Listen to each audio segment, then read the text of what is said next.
So, hello everybody. This is Adrian Bada. Welcome to Life Stories Told with Love with She's Mom.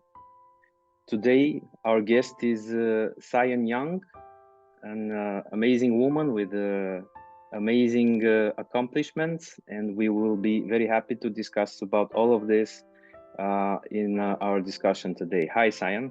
Hi, it's How are Sian, you, by the way. Sean? Sian. That's how you say Oh, it. That's okay. Sian. sorry.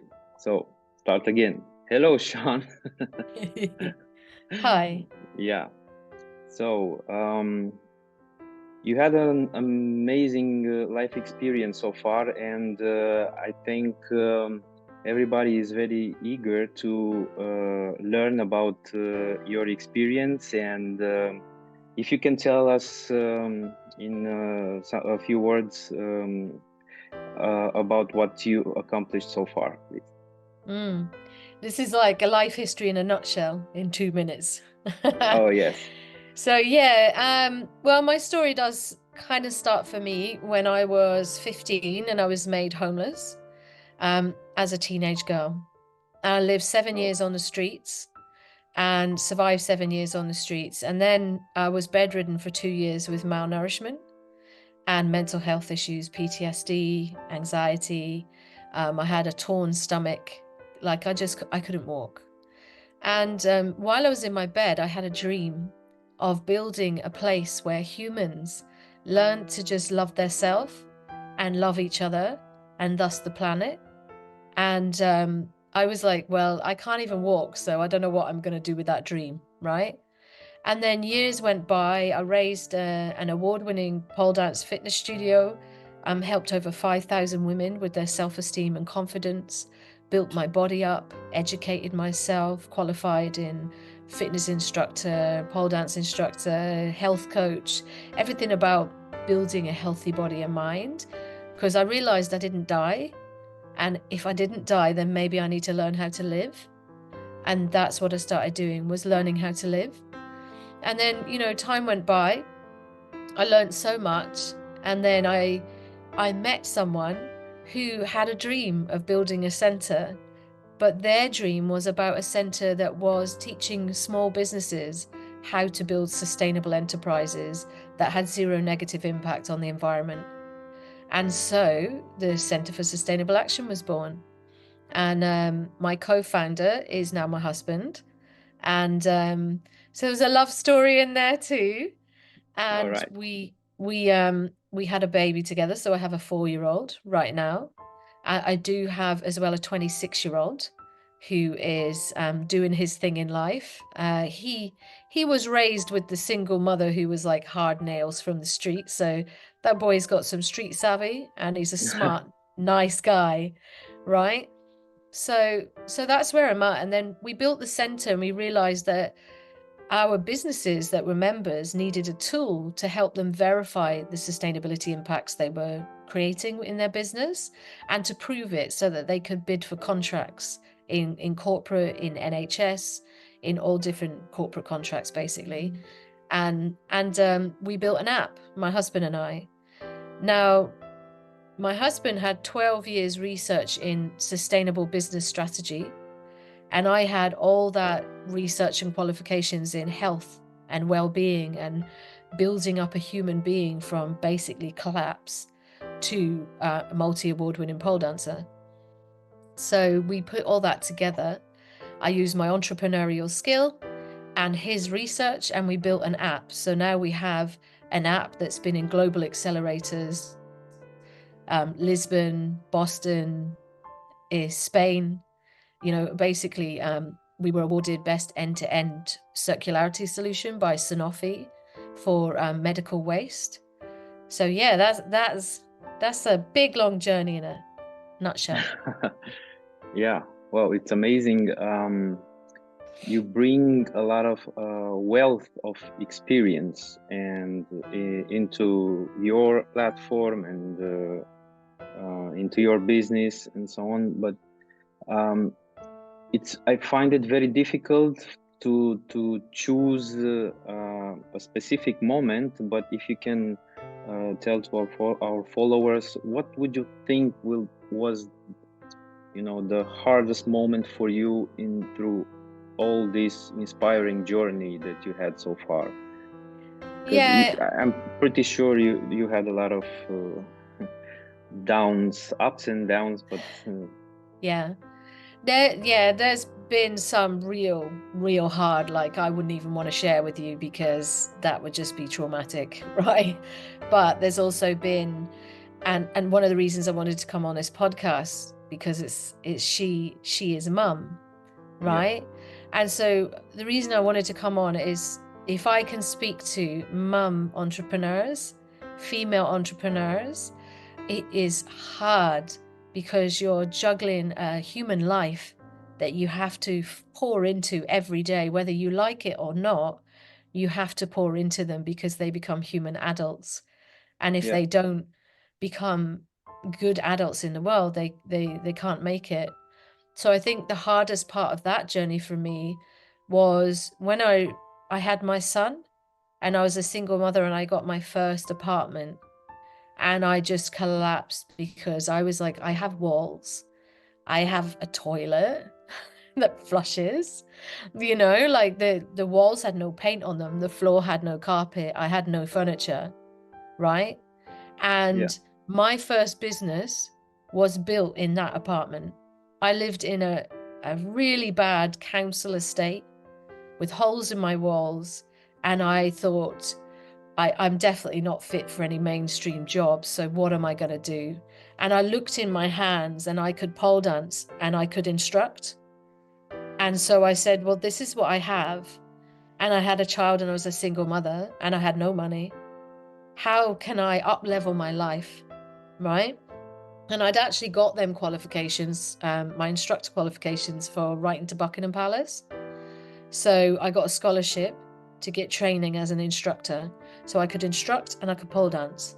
And I looked at my house and I said, right, let me find a way that I could get a carpet, that I could paint the walls and make it nice so that I could invite people in because I can pole dance and I can instruct. And that's all I had.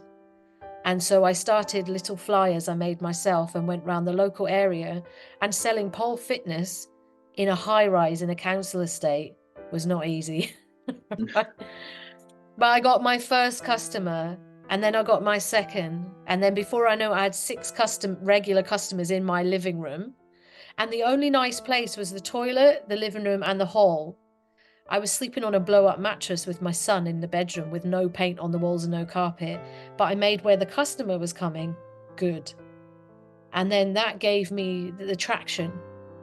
And then I found a studio popped up because I believe when the student is ready, the teacher will come.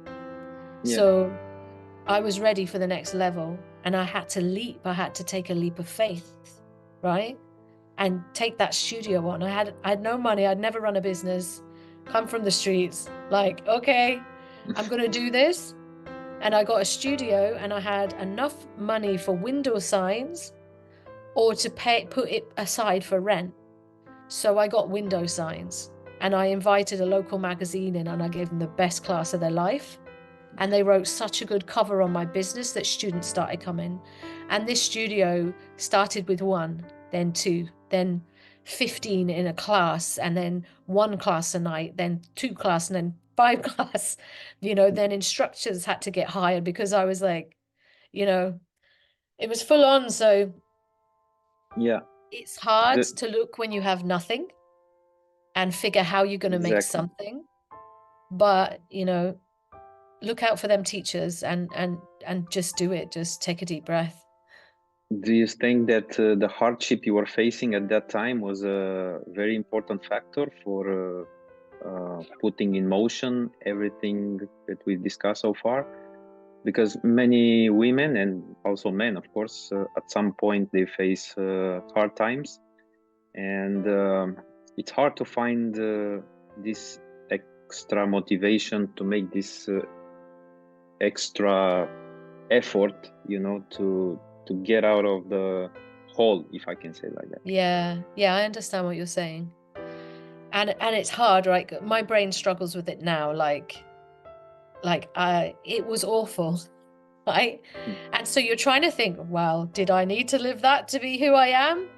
There's nothing you can do about it. You did live it. You are who you are, Yeah. right? So, one lesson I did that stands out for me is I had a bad childhood, which informed me that I was worthless, that kicked me on the street, that let me starve, right? That gave me all this disinformation about myself, and that was wrong. But there comes a point where you cross over from childhood to adulthood, and then it Yeah. becomes your decision. And that was so difficult for me to reconcile with. Was like I was still in a really bad position because I was making decisions from this mindset that I'd been taught as a child, a worthless mindset, a desperate poverty mindset, right? Yeah. So I had to come to realization with myself that I was now to blame for my position.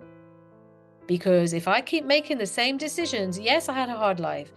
Many people do, right? Am I going to cry about it forever? Yeah. Am I going to make the same decisions forever and then try and just blame my parents forever? My parents were broken too. My dad had Gulf War syndrome. He had been in the Gulf War. He'd been injected with trial chemicals and been in a war zone. He was messed up, right? So what, am I going to keep blaming him forever and then blame my whole life on him? No, you have to own it. You have to say, okay, so my life doesn't look like how I want it to.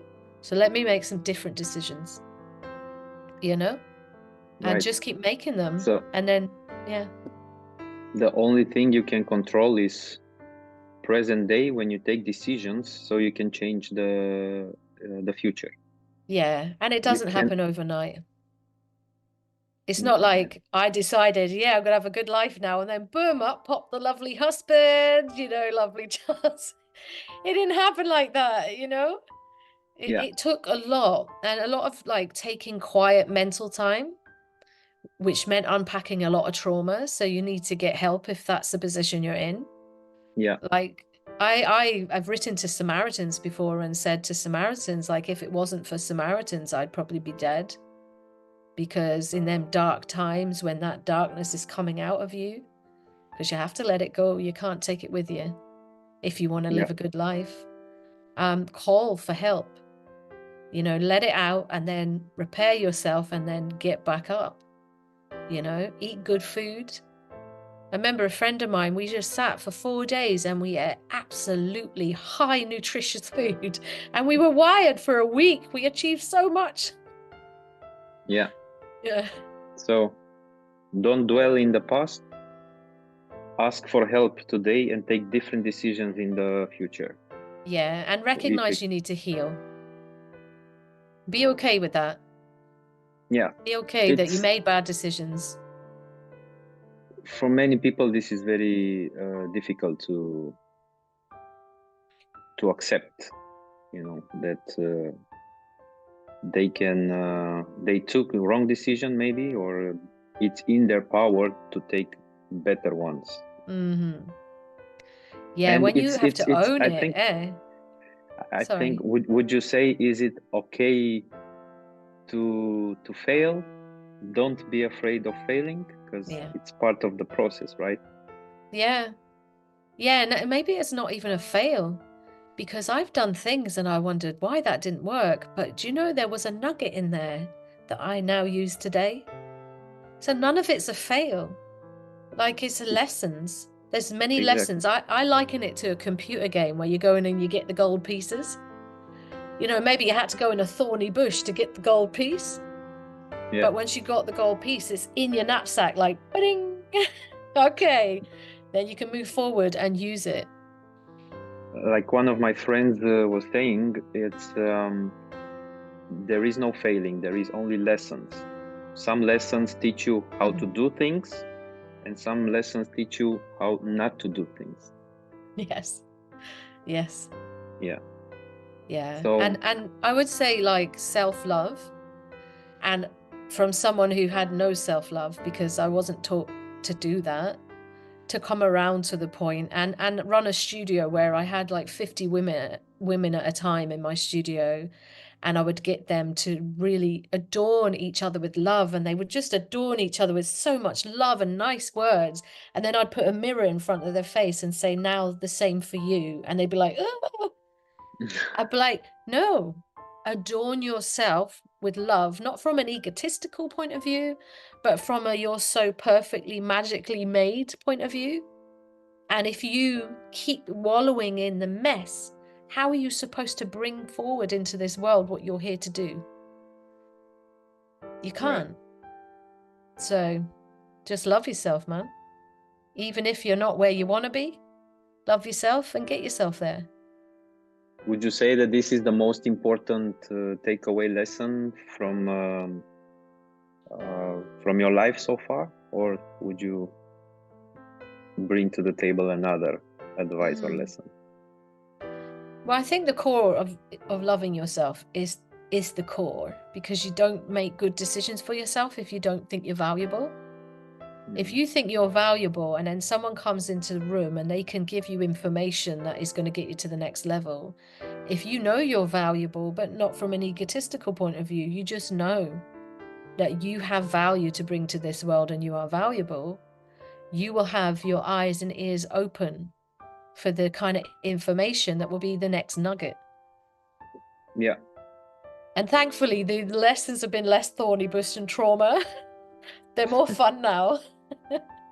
Yeah. You know, and people have said that, you know, how I can just walk into a room and just like talk on a stage or just, and I'm like, well, once you survive 7 years on the streets, man, you could pretty much do anything, you know?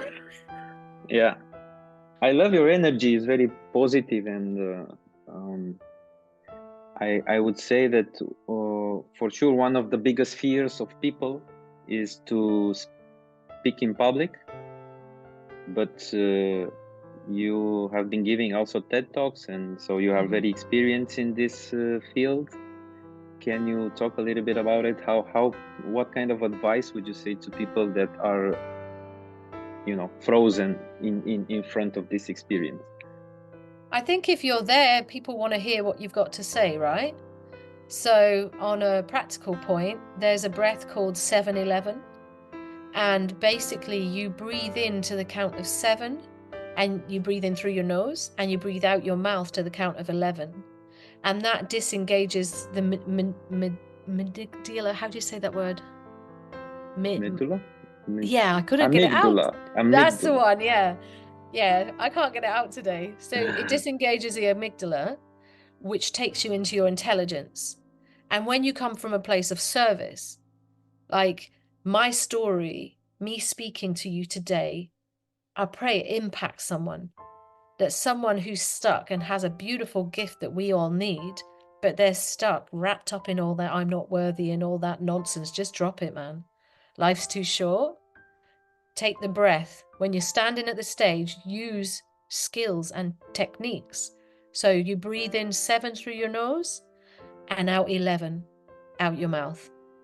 And that's actually a breath I learned when I was getting coached and helped for PTSD, to disengage the fight or flight. Because I unbeknown to me, I was in fight or flight for, I don't know, 20 years or something. The day that was switched off, I slept for 2 days. And my body was like, muscles were aching like I'd been in a fight for years, which I had, you know? So there's going to be a lot of people who don't know they're in fight or flight and are having all this stress. So use that breath. It's so powerful. And if you can't remember that, an easier one to start with is breathe in and think the word love, and breathe out the word peace. And when your brain is thinking love, peace, you know, you can't think of all the chatter. Yeah. So when you want to go on stage, use the technique. Don't eat I rubbish. will definitely try this. I didn't know this technique, so yeah, I will let you know if it works for me. Yeah, practice it. What would you say to our women followers that really comes from your heart to inspire them for a better life ahead? Well, the first one is love yourself. Too many women, it's like we're indoctrinated to be like, oh, it's so, oh no, no, no. Like, just drop it. Just drop it. Like, take that coat off. Just drop it. Just be fearless and beautiful, because you are. Do you know what I mean? Like, there's not enough time in this world, and it is hard if you're looking after kids as well, and you maybe don't have any support with that. Then you just got to strategize and get sleep. You know, go to bed with the baby, get up before the baby, strategize, plan, and then you'll get it. You'll get up a level, but you got to start now, and just drop it. Just love yourself, man. I was in a room the other day with a bunch of women. These were women who were older than me, and all of them were just so down on themselves. I had to stop the whole room and just say, like take a look back in your life. Like, what have you come through? What have you overcome? What have you achieved? Yeah? If you're standing here and you're breathing, there's more for you to do. So what would it look like if you stopped with the self-berating stuff and just loved yourself? If you think you're too fat, love yourself and then eat better. Then you'll get thinner. Right? Right. Yeah, if you think you're ugly, love yourself, and then the beauty comes from inside and it shines out of you. Yeah? So own it, ladies. Own it. In fact, things are very simple. We are making it very complicated. If I may add, sorry, please. No, go for it. From men's perspective, I met so many amazing women, so talented, so strong, and so on, but with low self-confidence. Doesn't matter if it comes from the society, how women are educated, and so it's a very long discussion here. But this low confidence kept them down, in their professional life, in their personal lives, because low confidence makes you take bad decision or aim low, and this affects your entire life. I don't know if words can be so strong, but please, like you said earlier, love yourself, have confidence in yourself, and better things will come your way for sure. Yeah, it's a lie. It's a big fat lie that women are not amazing and shouldn't just have confidence in themselves. Absolutely. It's a big fat lie. And like you said, from a man's point of view, there's so many men who I've heard say the same. They see a woman and the woman like is shining. You know, when she's in service, she's shining, right? But the minute she stops the service and somebody shows her attention and gratitude for how she shines in her service, she suddenly wants to go inside like it's not worthy. I'm saying, like, open up and take the praise. Fill yourself up with that praise, because look, the men around you, they see that too. So yeah, it's important. And have boundaries. You need boundaries as a woman, because you want to give so much, but you can't give from an empty cup. Exactly.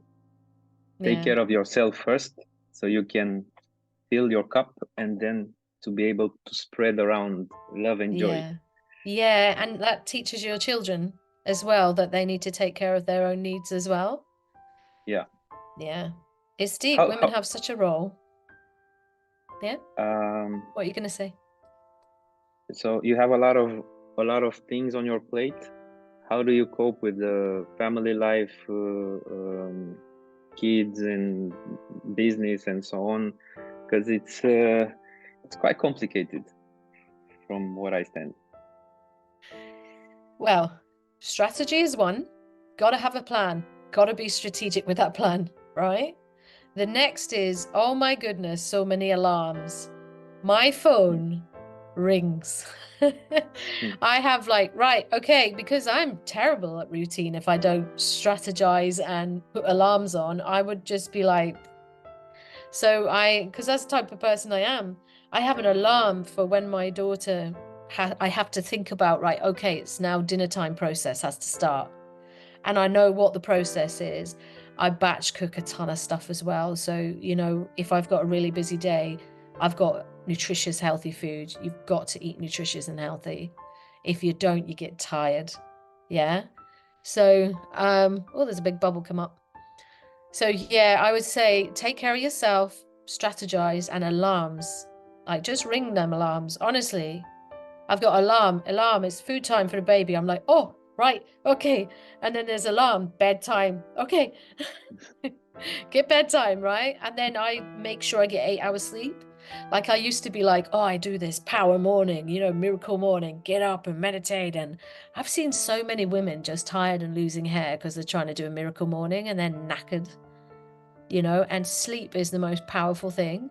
So I have to have 7.5 to 8 hours sleep every night for me to be strategic. And then some days you don't get it, but because you've done it regularly, that's okay. So sleep, self-care, good food, and alarms and strategy. Wow, amazing stuff, Sian. So I think people can learn a lot from you. So I encourage everybody to look up Center for Sustainable Action and Yeah, get I in do contact with coaching you. programs as well. Yeah. And I also encourage people to follow She's Mom for more content like this, and also amazing solutions in She's Mom platform, where you can find coaches, amazing coaches like you also. So thank you very much for this amazing opportunity to discuss about your impressive life so far. I wish you all the best from now on, and Thank you. even much more accomplishments. Oh yeah, there's a lot planned in my Yeah. strategy. So yeah, So thank you. thank you.